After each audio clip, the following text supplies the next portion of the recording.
أعوذ بالله السميع العليم من الشيطان الرجيم. اللهم صل على سيدنا محمد وعلى آل سيدنا محمد كما صليت على سيدنا إبراهيم وعلى آل سيدنا إبراهيم. اللهم بارك على سيدنا محمد وعلى آل سيدنا محمد كما باركت على سيدنا إبراهيم وعلى آل سيدنا إبراهيم في العالمين إنك حميد مجيد. رب اشرح لي صدري ويسر لي أمري واحلل عقدة من لساني يفقهوا قولي. اللهم علمنا ما ينفعنا وانفعنا بما علمتنا وزدنا علما. اللهم إني أستهديك لأرشد أمري وقولي.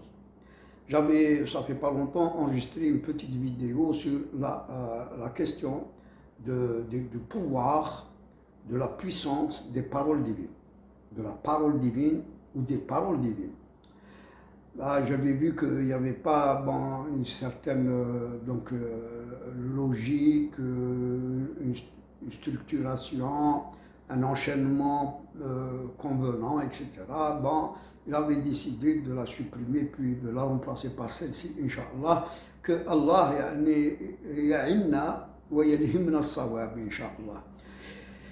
Je commencerai à dire que la parole divine, donc, non seulement qu'elle est le principe créateur, le principe existenciateur de toute chose, mais aussi elle porte des pouvoirs, des secrets, des mystères, que si on arrivait à les exploiter et les connaître, nous allons aussi détenir certains pouvoirs qu'aucun être humain n'a pu avoir jusque-là.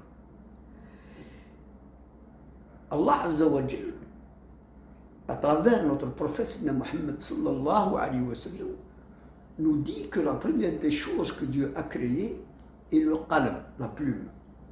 Et il lui a dit, écris. La plume répond à Allah et lui dit, que vais-je écrire? Et Allah lui dit, écris tout ce qui va être, comment qu'il va être, jusqu'à quand il va être, jusqu'à la fin du monde, jusqu'à l'heure de la fin du monde. Donc, le premier hadith, et ceci avant l'existence, donc avant que cet univers existe, etc., ce hadith nous parle de l'inconnu donc, qui existait bien avant la création. Il n'y avait que Dieu, et Dieu lui-même donc ordonne à la plume qu'il avait créée.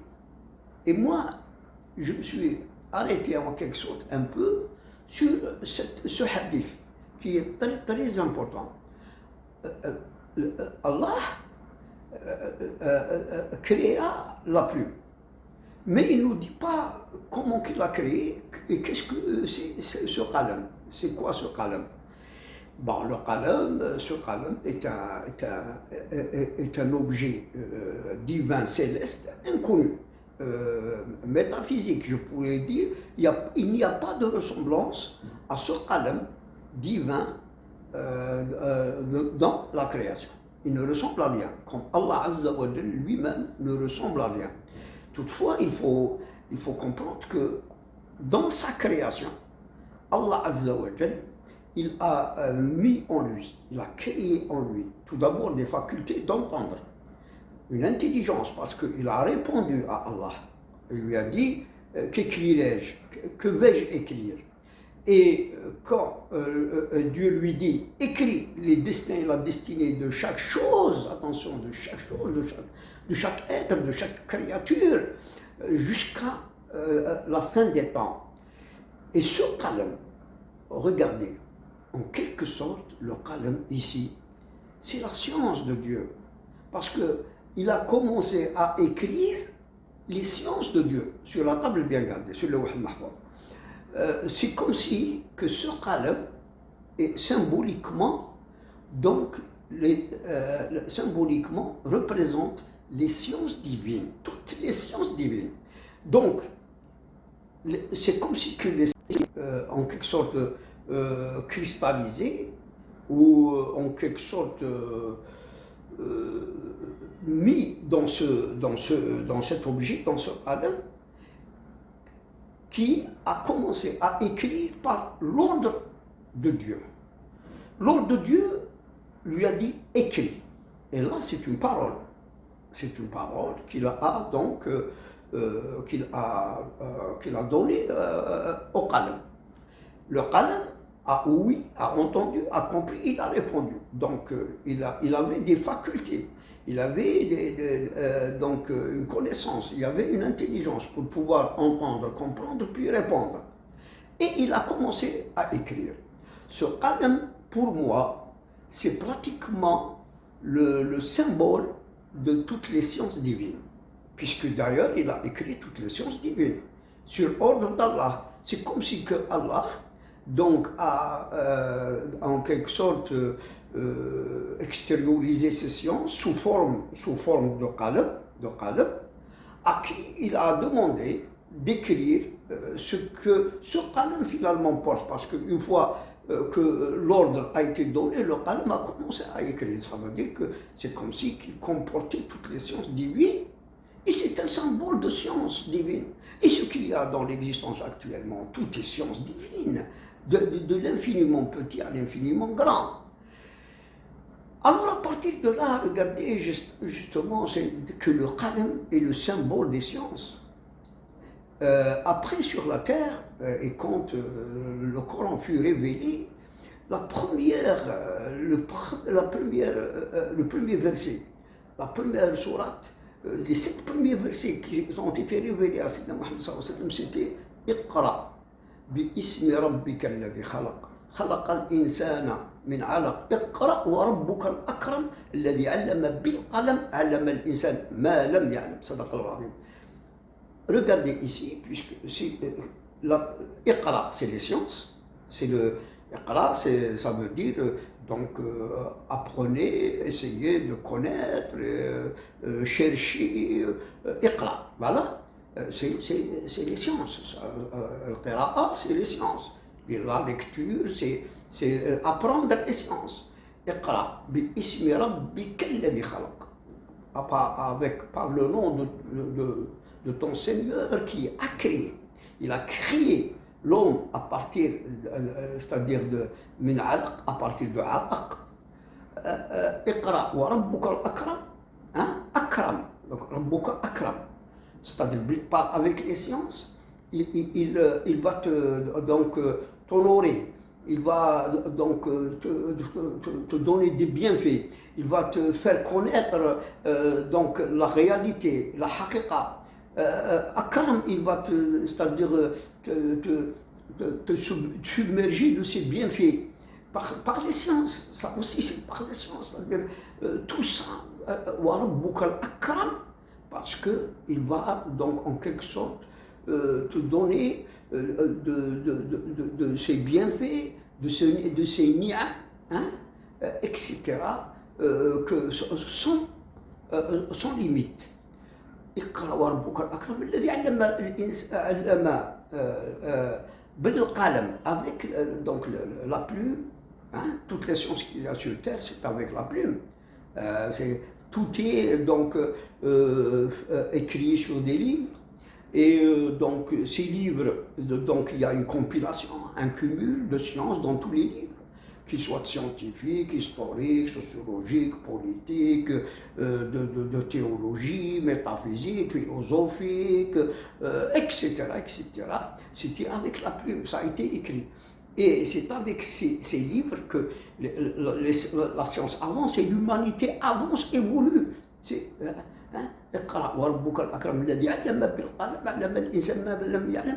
qu'avec la plume, avec donc la science, donc l'homme est en train d'apprendre ce qu'il ne connaissait pas même au début, parce que imaginez à l'état primitif, l'homme ne connaissait rien, à part les petites choses pour survivre. Comment faire, donc, je ne sais pas, comment cuire quelque chose, ou comment faire du pain, ou quels sont les fruits comestibles, etc., etc. Alors, déjà, il y a un lien. La première chose que Dieu créa, c'est le qalam. Il lui a dit écrit. Et ce qalam, pour moi, donc, c'est une symbolique de toutes les sciences divines. Donc, qu'il a en quelque sorte extériorisé de lui pour les mettre sous forme de qalam, un qalam donc extraordinaire, portant les sciences qu'il a écrit. Pourquoi il a écrit? Là aussi, il y a une petite halte à faire. Il a écrit parce que dans les sciences de Dieu, tout ce qui va être créé va en quelque sorte être tel qu'il était dans ces sciences. Il ne va pas changer. Il a été donc écrit, en quelque sorte arrêté, décrété, finalisé, immuable après ces écritures.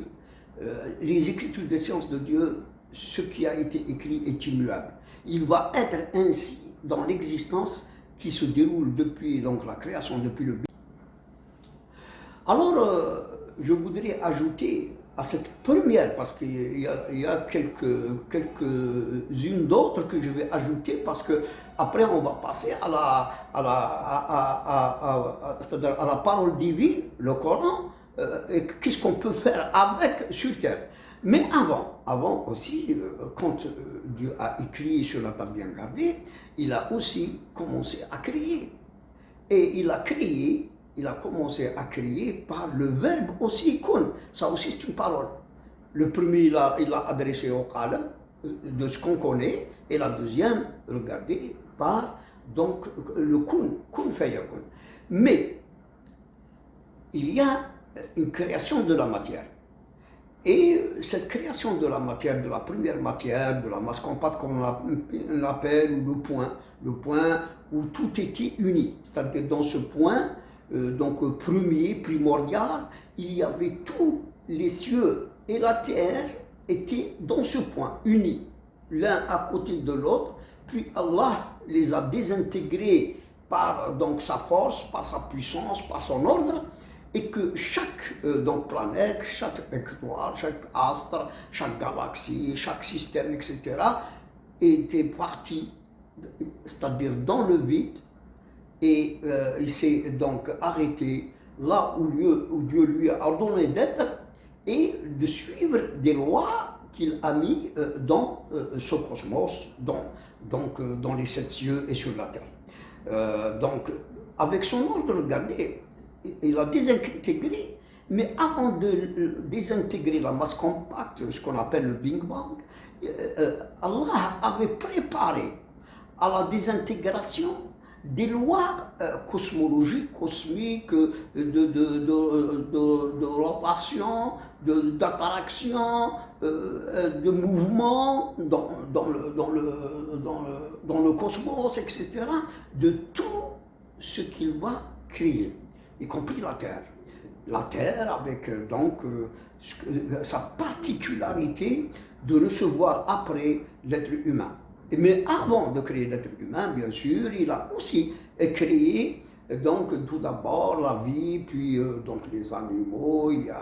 Plutôt avant les animaux, il y avait la végétation, puis les animaux, puis vient en dernier lieu l'être humain pour habiter cette terre.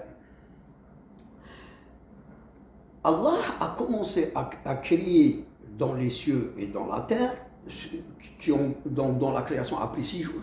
Mais ces 6 jours ne sont pas les jours terrestres, mais c'est des jours qu'on dit équivaudraient à 6000 ans, parce qu'un jour auprès d'Allah est 1000 ans, selon le Coran. Mais personnellement, je crois que ces 6 jours, c'est une très très très longue durée qui ne correspondent pas justement à cet exemple de sorte Sijda, qu'un jour auprès d'Allah équivaut à 1000 ans. Ces 6 jours précèdent toute la création, avant l'organisation céleste et terrestre. Ces 6 jours d'ailleurs, Dieu détermine ce qu'il a fait en 2 jours, en 4 jours, etc., dans les cieux et sur la terre. Donc ces jours peuvent être c'est-à-dire peuvent être comptés en milliards d'années. D'ailleurs, la science et les recherches, etc., disent que depuis le Big Bang à nos jours, il y a eu donc 14 milliards d'années. Et que la vie sur Terre n'a commencé qu'il y a 4 milliards d'années. Ce qui fait que ces 6 jours, peut-être, il faut compter jusqu'à ce que la vie a commencé, c'est-à-dire soit exactement 10 milliards d'années. Les 6 jours, 10 milliards d'années. Alors, ce qu'il faut dire ici, c'est qu'avec le kun,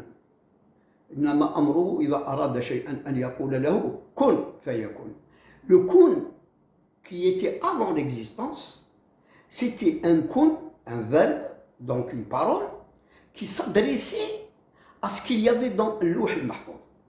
C'est comme si Dieu regardait dans ce qu'a écrit Al-Qalam sur le Lawh al-Mahfouz et il lui dit, c'est-à-dire sort à l'existence de mes sciences, soit réelles, soit existentielles, soit créatures.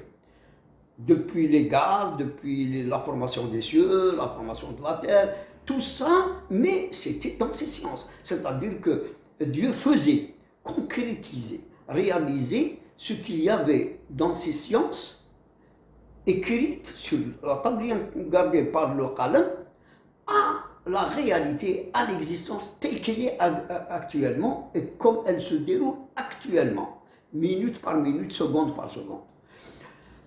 À ce niveau, je m'arrête là parce que je ne veux pas être très très long, parce qu'à ce niveau, il faut dire que Dieu a tout créé. D'abord, c'est-à-dire que l'enseignement qu'on tire, c'est-à-dire que par ces sciences, il y avait le Qalam qui était la symbolique de ces sciences et qui est le symbole de la science chez l'être humain, sur la Terre, et qu'il a commencé à donc existencier, concrétiser tout ce qu'il y avait dans ces sciences, dans la réalité, dans l'existence, par la création de l'univers et toutes les créatures. Et ainsi l'homme, avec la plume, avec les sciences qu'il écrit, etc., il arrive à construire des voitures, des bateaux, la technologie. Toute la technologie a été aussi projet, a été donc écrite, a été modélisée, a été donc esquissée en projet, a été dessinée, a été écrite, a été, etc., avant qu'elle n'ait passé à sa concrétisation. Elle a été donc d'abord un produit de science, de l'être humain, puis elle a été écrite, et après elle a été concrétisée, c'est-à-dire sous forme de technologie, de construction, ou de n'importe quelle commodité ou utilité scientifique, ou objet, ou c'est-à-dire ou machine, etc., créée pour l'homme, pour son utilité, pour ses commodités, pour faciliter sa vie et évoluer avec le qalam, avec la plume, avec donc les sciences.